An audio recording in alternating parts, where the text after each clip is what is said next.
Normally, when we talk about gaslighting, we're talking about the way an abuser twists your sense of reality and tries to make unacceptable situations acceptable to you, like they're no big deal or they're not even happening, okay? And they're trying to make you feel like the problem is you. You're causing problems by even questioning what's happening. You are the problem. It's your perception. It's your failings. It's the fact that you want something better than what you're getting. Now, when someone does this to you, it can be a form of emotional abuse. But you know who also can do this to you sometimes? You. Have you ever realized that you were gaslighting yourself? Why do people do that?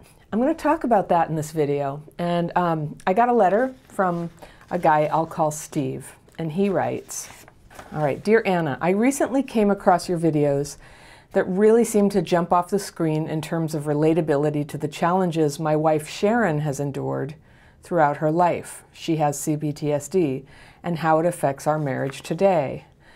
My name is Steve, and I have changed everybody's names here. And my wife Sharon and I have been together for almost 9 years, married for 7. We have 2 beautiful and loving special needs children who both have autism. They are 5 and 2. My wife has a fairly high-level job in healthcare, and I've been the family's stay-at-home parent since our first child was born more than 5 years ago. Overall, my wife and I agree that we have a strong marriage partnership that operates well, and we feel that we have 75 to 80% of the pie. But the last 20 to 25% of our marriage pie has usually been missing from our goal of 100%, meaning we both want a more loving connection and emotional and physical intimacy, vulnerability, acceptance, desire, and admiration for each other. My wife has been aware for many years that she regularly has feelings of anxiety and depression. She's usually taking one or multiple variations of medication. Some have helped better than others. Currently, Prozac and Wellbutrin. At times in the past, she has also self-medicated, abusing alcohol. About a year ago, while we were seeing a therapist together, my wife was diagnosed with complex post-traumatic stress disorder, aka CPTSD.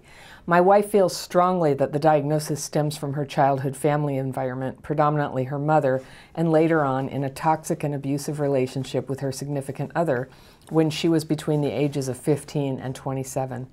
For some time now, multiple professionals and myself have communicated to Sharon about concern of her self-esteem and loving and respecting herself first before anything else. That sounds like a euphemism. This point has appeared to sink in to Sharon, and she's searching for the tools and skills to find love and acceptance from within first. I love my wife and children dearly and will do absolutely anything for us to be together, healthy and happy. I know none of us is perfect, but I clearly messed up on a few key opportunities in our marriage to love and connect with my wife when she really needed it from me. I also need to improve my listening skills and find more mindfulness and calmness to my natural dominating personality that can be a force at times. My only hope is that she will still want and love me the way I know I love her. I know both of us must have want, positivity, determination, and support from one another to find the missing and vital elements in our marriage. But currently, my wife is telling me and showing signs of avoidance, uncertainty, and pulling away through her emotional walls, being up and feeling the need to run away. We are seeing help via professional counseling, books, videos, medication, and prioritizing more quality time. It's terrifying to me that it feels like she's searching for forgiveness and courage to open her heart to me the way we deserve each other. Some key points of our many deep conversations lately have been encouraging while making some positive breakthroughs, but during these same conversations, I'm being told some very devastating statements too. She says she loves me but doesn't feel in love. Sharon doesn't believe that one person can fulfill all the needs a person has in a relationship, doubting monogamous relationships and having the desire to explore and research the practice of polyamory or open marriage. Last week, she said the idea of me having relations with another woman doesn't bother her. I have communicated to her several times, I believe to my soul, that monogamy is the only type of marriage I can ever foresee finding happiness, in, and I cannot imagine setting any other example to our children now or any time in the future. I personally have zero doubt that if she opened her heart to me and we focused our efforts together within the marriage and building the love and intimacy each other desires in our relationship, that we can absolutely feel love, fulfillment, and happiness in a monogamous relationship. I'm trying hard to stay positive and mindful, but keeping the negative thoughts and feelings at bay some days can be a challenge. I'm trying very hard to show and communicate to my wife how much I love her, but in these challenging times it feels as though there is a fine line between trying too hard and not enough. A few days ago, toward the end of our date day, quality time, she told me she cannot figure out why she is so anxious around me and holds the resentment she feels towards me. I feel this wall is holding us back from healing and moving forward. Forgiveness, past trauma effects. Even though we are spending more quality time together, seeking professional help, books, etc., my wife is telling me she knows she is emotionally unavailable, and I know I'm feeling emotionally neglected, lonely, and inadequate. It's so difficult and heart-wrenching because we both want to feel emotionally connected, supported, romanced, admired. I know I want to feel these feelings only from my wife, but in her mind, she is having a hard time letting her subconscious feelings, her heart, want emotional connection from me. I'm seeking clarity, advice, help, and encouragement. Any thoughts or feedback you can offer would be greatly appreciated. Thank you. Okay, this one's going to be hard, so buckle up with your seatbelt. Steve, thank you for writing. This is so lovable and honest of you, and what an amazing person you are, working as hard as you are to try to save the day here. But I made this video about gaslighting oneself because I think that's what you're doing. I think you're gaslighting yourself. I think that there are some plain truths right in front of your nose, and you are going to these extraordinary efforts to rationalize and justify. And the first thing I picked up on when I was reading your letter is you were saying how much you liked my videos and said the relatability to the challenges that your wife has endured throughout her life. It was so amazing. If she said that, okay, she relates to it. But I see this thing, Steve, where you have projected your whole self and your emotions like into her, and to where you're like, if she could just let herself love me, everything would be okay. And I think that that's a really tough place to be. And that's the least of the tough places you are. I think you guys have 2 small kids. That's a really hard thing for a couple, 2 and 5, right? But both kids have autism, and you don't write much about that. And maybe it's one thing now, and you're the stay-at-home parent, and you're caring for these 2 small kids, 2 and 5, so you can like pick them up and control them. And I don't know how severe their autism is, but that is, you know, you have been given an assignment in this life that is enormous. And I would speculate, because your wife is making a lot of noises about destabilizing the marriage in a way that it couldn't last, right? And I'm going to talk about her in a minute. But I would just speculate that you're operating from an existential fear here, that if she runs away, what are you going to do? What are you going to do? So you characterize the marriage that you both feel, you've said this a lot, we both feel this, we both feel that.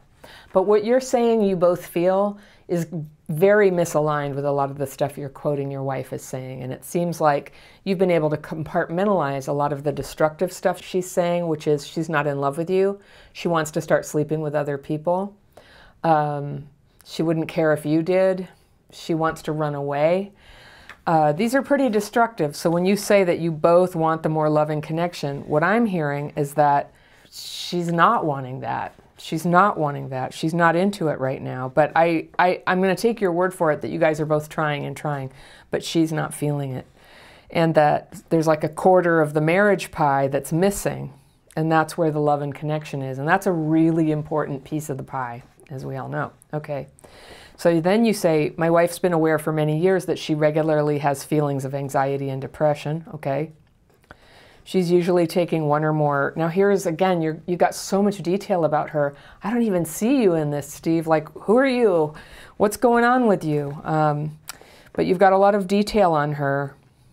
Almost like you're talking about a child, who it would be your job to sort of manage all this. Here's what medications they're taking. Here's what they're feeling.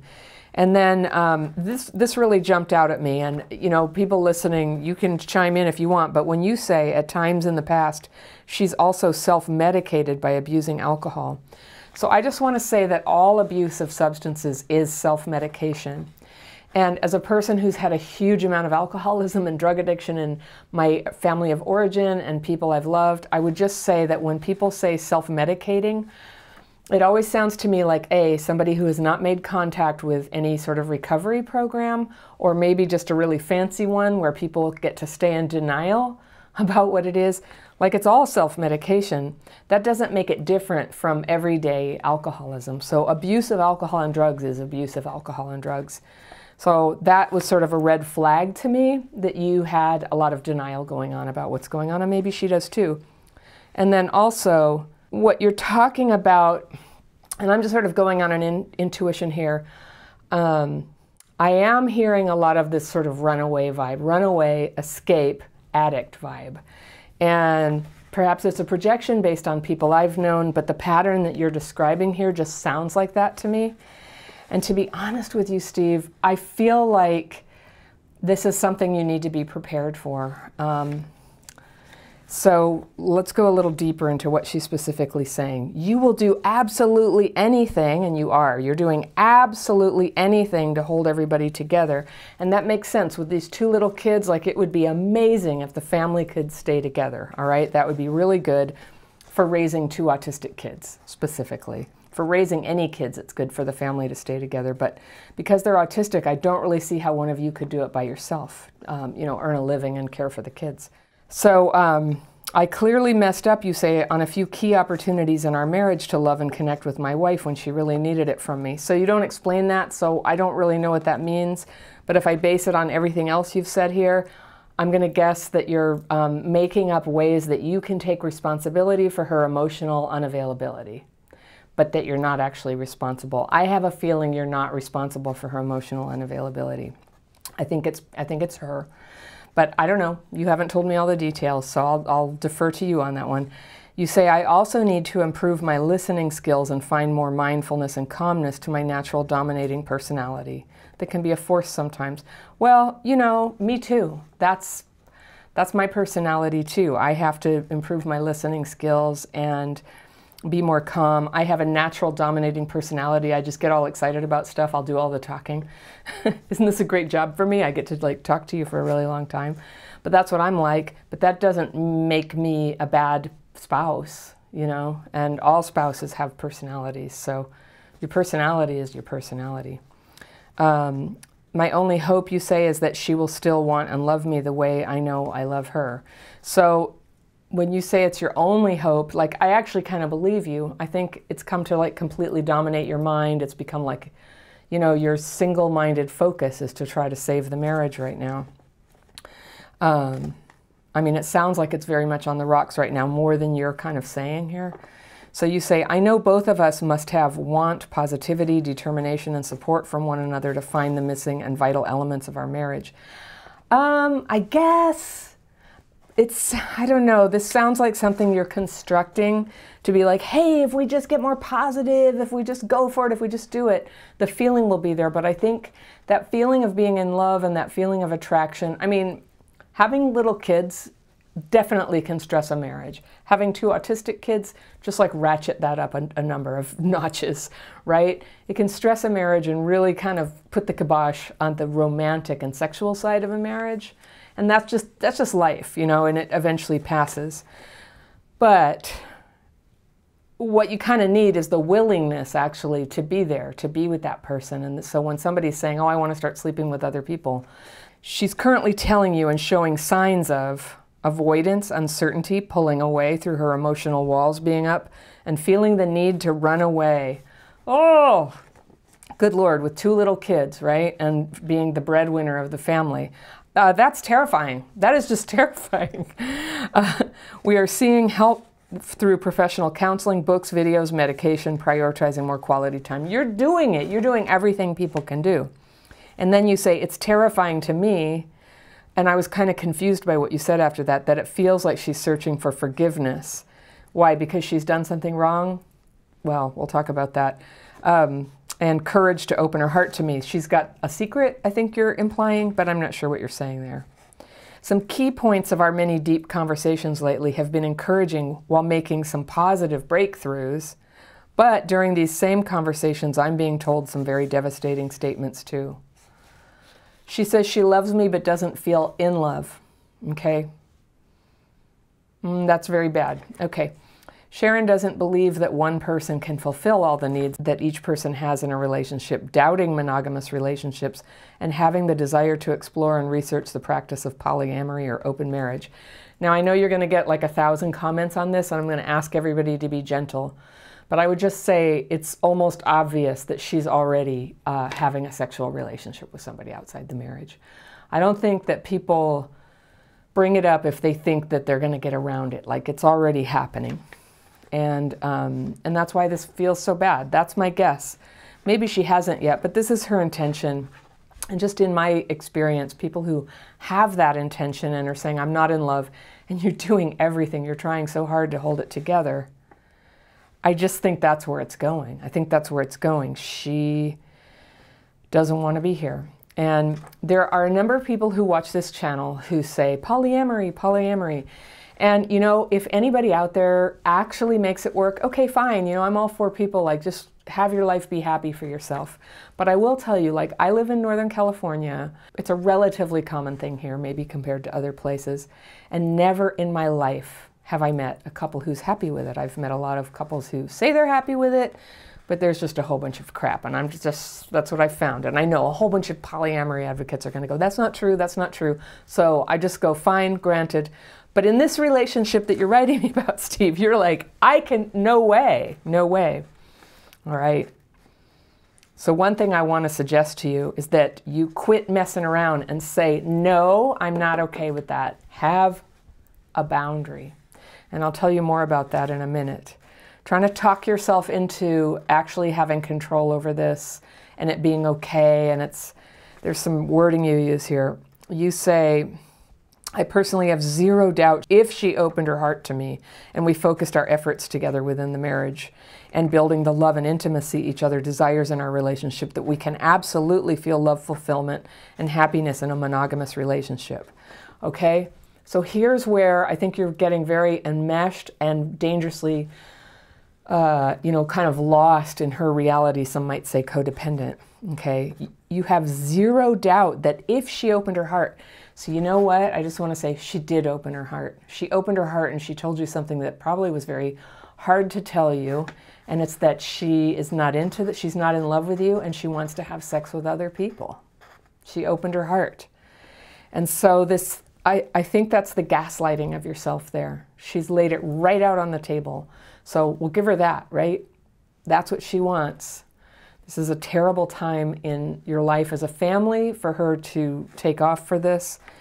But it sounds like, you know, she's hoping she can do this with your blessings and stay together, because I'm sure the kids, caring for the kids is a huge concern. But if it's not okay with you, I don't see any scenario where you can do it. And so I'll talk to you in a minute about, you know, alternatives that you can, you know, how you can keep raising your kids despite not being able to tolerate this. And I totally understand. I wouldn't be able to tolerate it either.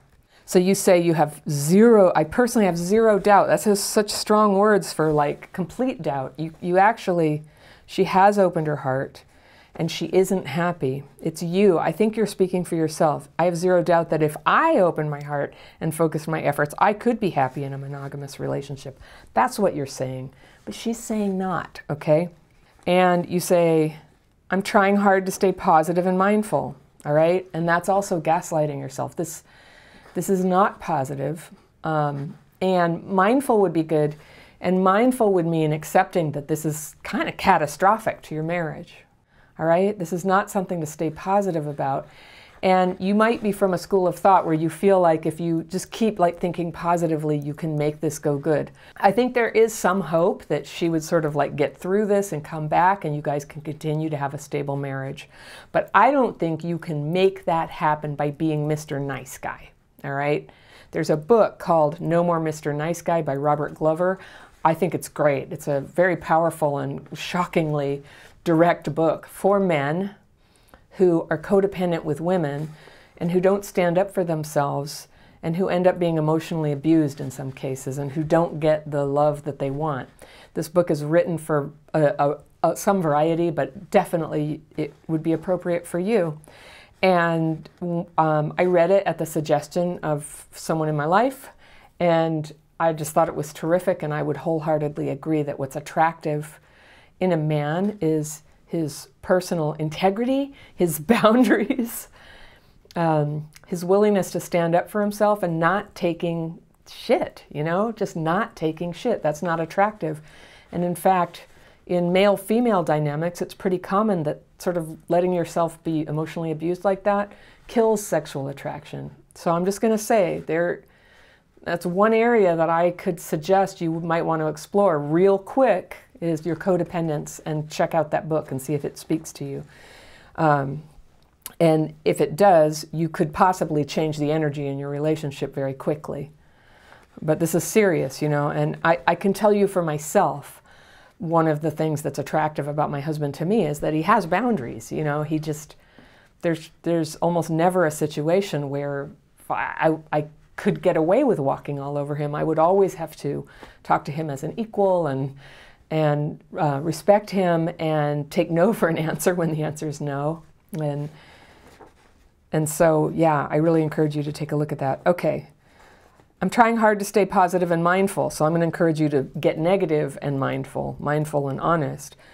And you're saying, but keeping negative thoughts and feelings at bay someday can be a challenge. Don't even try. Let them come. Now, I know you mentioned very lightly here that I think you had some trauma as a kid. I'm not sure, but you may want to check out my daily practice. It's really good for coping with it, like floods of negative feelings. And I don't really see any way around some pain here. I don't see a no pain way through this. There's going to be an adjustment, and it's going to be hard. But when you get free of this desire to try to control your reality and your wife and your feelings and how you think and all that, when you really let go of that control and you allow the chips to fall where they naturally need to fall, I think you can have a lot more peace inside, and one way or another it will become possible for you to find love. The main thing for you right now is these kids, right? I divorced my kids' dad when they were 1 and 4. Not an easy time. And we ended up, it was really hard at first, but we ended up working out an incredibly positive way of doing that I think ended up being okay for the kids. We've ended up creating a very good environment for raising kids. I think optimally you want parents together, but that was no longer an option with him and me. It just, you know, without going into it, it was not an option. So when that's the situation, always the first consideration is to do the best you can by the kids, which means peace, harmony, keeping them shielded from the drama, right? So you say, I'm trying very hard to show and communicate how much you love her, but in these challenging times, it feels as though there is a fine line between trying too hard and not enough. And I don't think it's a fine line at all. I think you're trying too hard. That's my opinion. You asked. So it sounds like you're trying way too hard. And what it ends up being is kind of a irrational and controlling effort to make things turn out the way you want. You said a few days ago toward the end of some quality time together, she said she can't figure out why she's so anxious around you and holds the resentment she feels. And you say, I feel this wall is holding us back from healing and moving forward. So again, like the wall, she's the wall. The wall is not something outside of her. It's not what she is holding you back from healing and moving forward because she doesn't want to move forward. That's what she's telling you. She does not want to. So she can't figure out why she's anxious and feels resentful. And, you know, yeah, well, that's, I think every married person has felt anxious around their partner and resentful towards them. So that part's normal. It's the part where she wants to sleep with other people and it isn't in love with you. That is the elephant in the room here. So you say, even though you're doing all these good things of the time together, the professional help books, your wife is telling you she knows she's emotionally available and you know you're feeling emotionally neglected, lonely, and inadequate. And it's difficult and heart-wrenching, you say, because we both, and you put all caps, because we both want to feel emotionally connected, supported, romanced, admired. Again, I'm not hearing that from her. Maybe she wishes it were so, but it's not. Given what you know about yourself, how important monogamy is to you, that it's unthinkable to do anything else, and that's, I mean, that's common. That's how I feel, certainly. That's common. her wanting to sleep with other people is a bad way to connect with you, and she knows certainly that it would ruin her relationship with you. So she's frightened and you're frightened, and I feel for you guys. You had asked clarity, advice, help, and encouragement. So I've started on that clarity about what I think is going on, advice to read that book, to back off. My advice to you also, since you've asked, is I think that it would be time to do some practical research on how, as a divorced couple, that you guys would co-parent your kids. I would imagine it's a super full-time job, and someone's going to be needing to earn the money. And if you were a man or a woman and you are the non-earning partner staying at home, I would say it's time to do some serious research about what you would do to work at least part-time and support yourself if a split happened. Because of her problems with depression, anxiety, running away, the fact that she was in an abusive relationship before, many people were, that's not like damning to somebody. She came from a family where her mother caused her to get CPTSD. Then between the ages of 15 and 27, she was in an abusive relationship. And when you gave me your ages, you know, it sounds like there wasn't much time at all between when she got out of the abusive relationship and got with you. And she just sounds like somebody who doesn't have very much healing yet. And now she married some nice guy. She had 2 kids. The 2 kids are special needs. So I can certainly understand if she feels really scared about this. She knows she's got a lot of responsibility. Maybe she's feeling trapped. And hopefully she'll come through and find a way to hang in there with her life and take responsibility and raise the kids well, at the very least. And I would love it if she could stay with you, because that's what you really want. So for you, Steve, saying no, do not agree to the polyamory. If she decides to do that, that's her decision, but it's not okay with you. You've said that so clearly. You cannot see any scenario where that would be okay with you. Check out the book, No More Mr. Nice Guy. I'll go ahead and put a link to it down on Amazon. I don't have any kind of an agreement.